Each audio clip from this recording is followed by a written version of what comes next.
Anda masih bersama saya Muhammad Rizky dalam Kompas Aceh. Saudara, Kantor Keuangan Provinsi Aceh mendata dari laporan hasil review atas kemandirian fiskal pemerintah daerah tahun anggaran 2018 dan 2019, Aceh berada di peringkat 29 dari 34 provinsi se-Indonesia, sehingga dikategorikan sebagai daerah yang belum mandiri karena pendapatan asli daerah belum optimal untuk membiayai pembangunan dan peningkatan kualitas pelayanan kepada masyarakat. Provinsi Aceh masuk dalam kategori provinsi belum mandiri karena masih bergantung pada transfer daerah.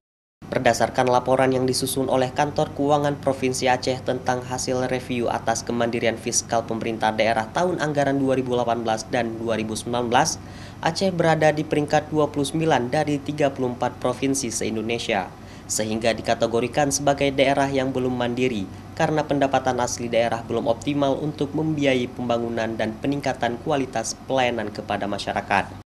Hal ini disampaikan oleh Kepala Perwakilan Kementerian Keuangan Provinsi Aceh, Safwadi, saat menyampaikan laporan kinerja APBN triwulan ketiga tahun anggaran 2020 di Gedung Keuangan yang dihadiri langsung oleh Kakanwil DJP Aceh, Kakanwil DJKN Aceh, dan Kakanwil DJPB Aceh.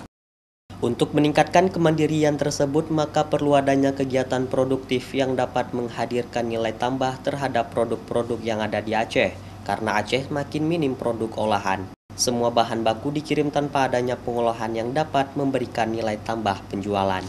Hal yang dibutuhkan di Aceh supaya mandiri adalah ada kegiatan pengolahan di dalamnya, ada kegiatan industri-industri hilir yang akan memberikan sebuah nilai tambah.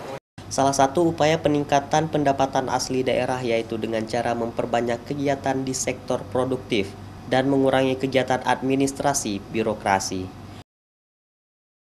Nova Mistianti, Kompas TV, Banda Aceh.